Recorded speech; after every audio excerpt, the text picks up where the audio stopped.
Bonjour à toutes et à tous et bienvenue dans Perspective Analytique, l'émission dans laquelle nous traitons d'un personnage de fiction d'un point de vue psychologique et psychanalytique. Aujourd'hui, nous allons nous attarder sur le personnage de Sayaka Miki, l'une des protagonistes principales de l'anime Puella Madoka Magica. Comme toujours, attention au spoil si vous n'avez pas vu l'œuvre. Bien, à présent, commençons. Sayaka est une jeune fille de 14 ans et l'une des meilleures amies de Madoka. Elle est très entourée et elle est animée par une noblesse d'âme et un sens très fort de la justice. Elle a également des sentiments très forts pour un jeune homme du nom de Kaizuke, un violoniste hors pair qui malheureusement a subi un accident très grave qui l'empêche de jouer de son instrument. Durant son hospitalisation, il va progressivement se replier sur lui-même et même devenir agressif envers Sayaka lorsque celle-ci lui apportera de la musique. Puisque ne pouvant plus jouer, il voit ça comme un acte de torture que d'écouter des instruments joués par d'autres personnes. Et c'est pour guérir ce jeune homme que Sayaka va passer un pacte avec Kyuben pour devenir une Puella Magica, à savoir une Magical Girl. Au départ, ce choix va la remplir de bonheur jusqu'à ce qu'elle apprenne que son enveloppe charnelle n'est plus ce qu'elle était, mais une version désensibilisée et bien plus résistante créée par Kyuben, pour qu'elle puisse affronter les sorcières et en sortir vainqueur. Et pour enfoncer le couteau dans la plaie, une de ses plus proches amies va lui avouer qu'elle a des sentiments pour Koizuke, et c'est à partir de cet instant qu'elle va sombrer dans la rancœur jusqu'à en devenir une sorcière. Voilà pour les éléments de vie de Sayaka. Mais alors qu'est-ce qui la rend si intéressante? Eh bien la première chose qui nous frappe en tant que spectateur, c'est son envie de sauver les autres.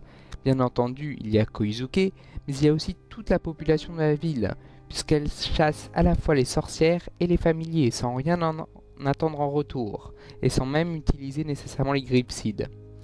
On pourra penser là qu'il s'agit d'un acte désintéressé, et d'un point de vue conscient, c'est tout à fait vrai. Elle veut sauver les autres et c'est tout. Cependant, au point de vue inconscient, c'est une toute autre histoire.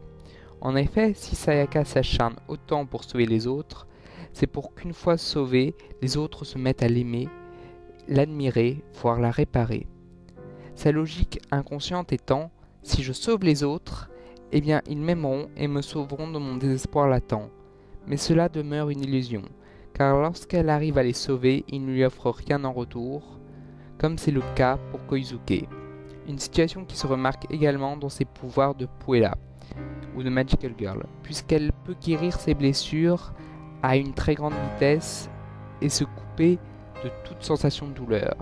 Ses pouvoirs sont donc, selon moi, directement liés à sa personnalité, puisqu'en effet, son envie de ne plus souffrir et de guérir se traduit dans ses pouvoirs. Une situation qui fait écho avec celle des enfants parentifiés. Ne vous inquiétez pas, je vais expliquer ce qu'est un enfant parentifié. En psychologie, ces enfants sont des enfants qui doivent prendre des rôles d'adultes très précocement alors qu'eux-mêmes sont encore très immatures, car leurs parents sont incapables de prendre soin de leur famille, ni même d'eux-mêmes. Et ce pour bien des raisons que je ne vais pas détailler ici, mais on peut notamment citer la dépression, la psychose, le deuil, et des milliers d'autres. Et tout comme Sayaka, ces enfants vont tout donner avec l'espoir qu'un jour, leurs parents retrouveront ces capacités et s'occuperont d'eux pleinement, leur permettant de redevenir des enfants dans leur imaginaire et, du coup, d'être aimés et réparés à leur tour, comme un cercle vertueux dans lequel l'un réparera l'autre et ensuite l'autre le réparera. Malheureusement, dans la réalité concrète, ce n'est quasiment jamais le cas, et ces enfants sont souvent désespérés et, à l'âge adulte, essayent de réparer les autres, envers et malgré tout, pour essayer qu'ensuite les autres les réparent et espérer que les autres les réparent. Mais pour en revenir à Sayaka, son sacrifice sans bénéfice personnel est bien entendu super pour les autres, mais pour elle, ça va être désastreux. Car elle a le sentiment d'avoir donné tout le bon qu'elle avait en elle, et qu'il ne lui reste du coup plus que le mauvais. C'est assez exclusif. S'il n'y a plus de bon, alors il ne reste que le mauvais.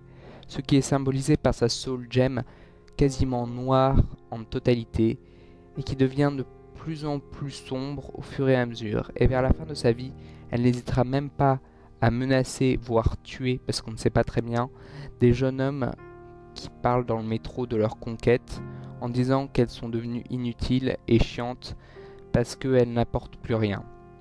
On peut penser qu'à ce moment-là où elle les menace, voire les tue du coup, que ces hommes viennent représenter pour elle ce monde qui lui prend tout ce qu'elle a de bien et la jette sans remords car il n'y a plus rien à puiser.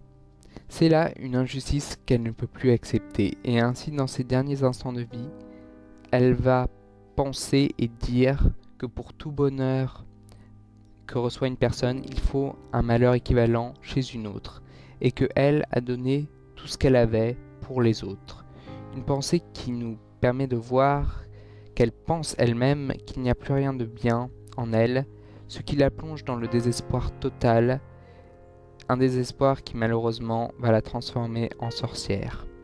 Voilà, j'espère que cette émission vous aura plu. Et si vous voulez que je traite d'un autre personnage, n'hésitez pas à me signaler en commentaire, ou même si vous voulez que je approfondisse certains aspects de Sayaka, n'hésitez absolument pas. Sur ce, portez-vous très bien, et ciao ciao!